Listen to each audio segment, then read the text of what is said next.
അല്ലാതെ നിന്നെ പിന്നെ എവിടെ അറിയും മുട്ടോ? ഹലോ, നിങ്ങള് ആന വല്ലതും ചെയ്തിട്ടുണ്ടോ? ചേട്ടാടി ചോദിക്കണത് തിരുമേനിയുടെ മതം പൊട്ടി ആന നിന്നെ വല്ലതും ചെയ്തിട്ടുണ്ടോന്ന്? പോണോ?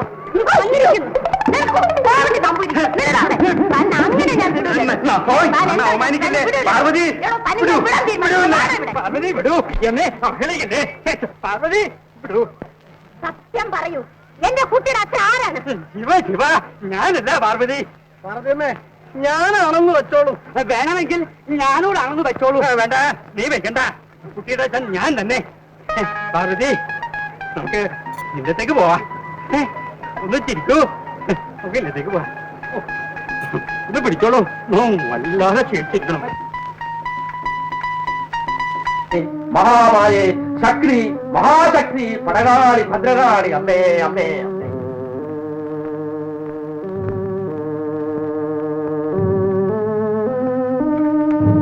ആനപ്പുറത്തേറിക്കഴിഞ്ഞാൽ വനത്തിട്ട് തീരും വരെ ഈ മന്ത്രമൂളിയുടെ വീശി നിർത്തരുത്. ഇല്ല. വിളംബരം കേട്ട് കഴിഞ്ഞാൽ നിന്ന നിൽപ്പിൽ നിന്ന് എടുത്തു ചാടരുത്. ഇല്ല. ഞങ്ങൾ 4-5 പേർ ആനപ്പുറത്തേറി മരിച്ചു കഴിയുമ്പം ആന നന്നേ കുഴയും. എടുത്ത് കടകം പിടിച്ചൊരു തീ മൂടി നീട്ടി 4 വീശി ആകാശവും ഭൂമിയും പേടിച്ചു വിറയ്ക്കും. രാജകുമാരിയെ കൊണ്ടിങ്ങ് പോരും.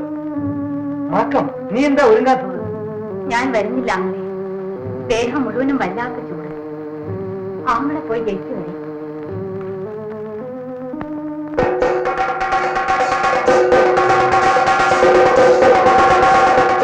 ആദ്യമായി പോന്നിറങ്ങുന്നയാൾ ഉപ്പംകൊട്ടപ്പന്റെ തിരുനടയിൽ ഒഴുകിട്ട് വരും. പെരുവഴി കിടന്ന് ചാകാൻ പിറന്നവനാണ് ആരോമണി. അവൻ മുന്നം കയറി നശിക്കട്ടെ.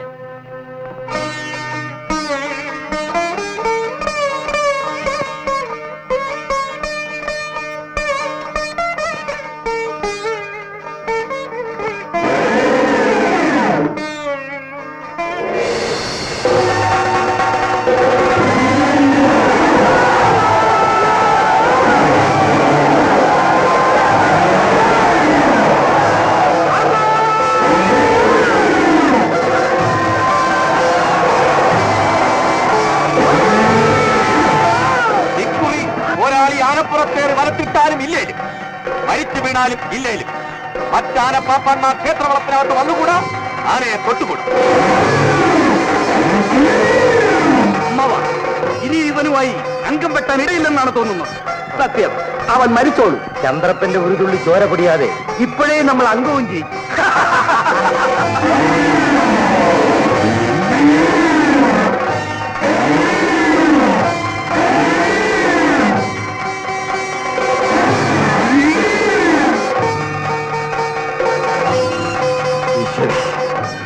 ഒന്നാം വലുപ്പം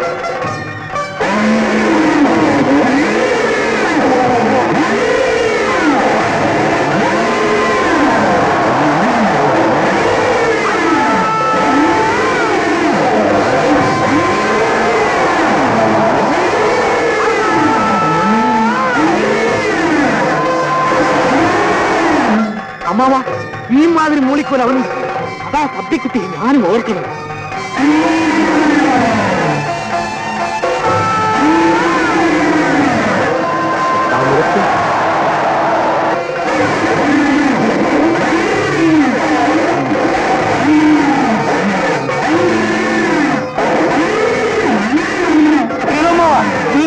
വീണോ തന്നെ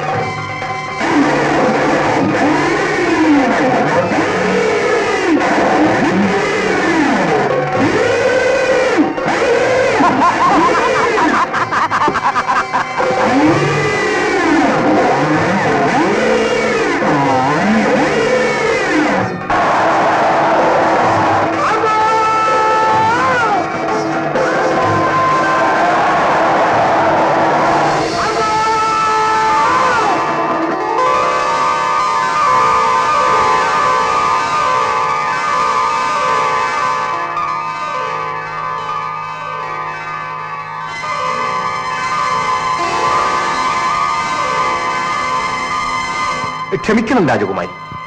ഇന്നേക്ക് 4-ാം നാൾ അങ്കത്തെട്ടിൽ വെച്ച് ഒരു പോരാളിയുമായി അംഗം വെട്ടേണ്ടവനാണ് ഞാൻ. ചിലപ്പോൾ രാജകുമാരിയെ ഒരു വിധവയാക്കാൻ ഞാൻ ആഗ്രഹിക്കുന്നില്ല. അയ്യോ, അങ്ങനെ പറയരുത്.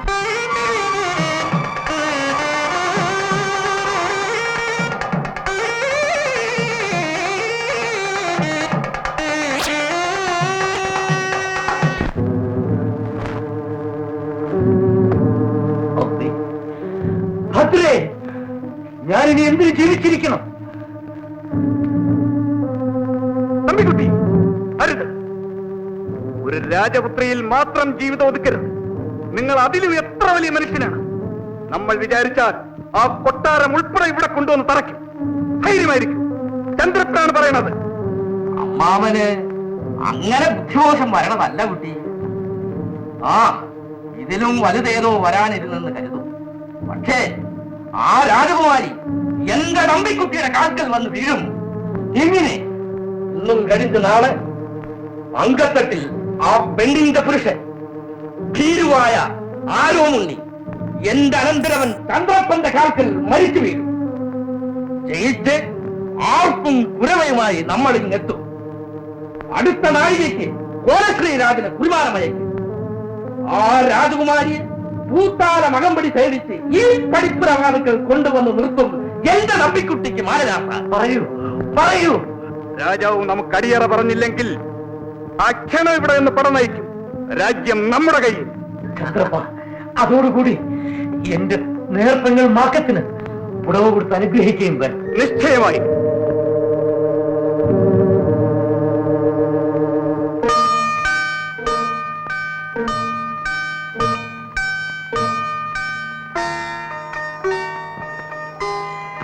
എന്താ മുഖം ഇന്നും പ്രസാദിക്കാത്തത്? കുമാരി ചിരിപ്പിച്ചിട്ട് വേണം എനിക്ക് അംഗത്തിന് പോകാൻ. സ്വല്പം നീങ്ങി നിൽക്കണം. അങ്ങനെ തൊടൂല്ലേ? ഇല്ല കുമാരി, ജയവും തോൽവിയും തീരുമാനിക്കുന്നത് ധീരനായ പുരുഷനെ ആഗ്രഹിക്കുന്ന സ്ത്രീ ഇതൊക്കെ സഹിക്കണം. തീരാത്ത വില കൊടുത്താലേ തോരാത്ത ധീരത കിട്ടുകയും.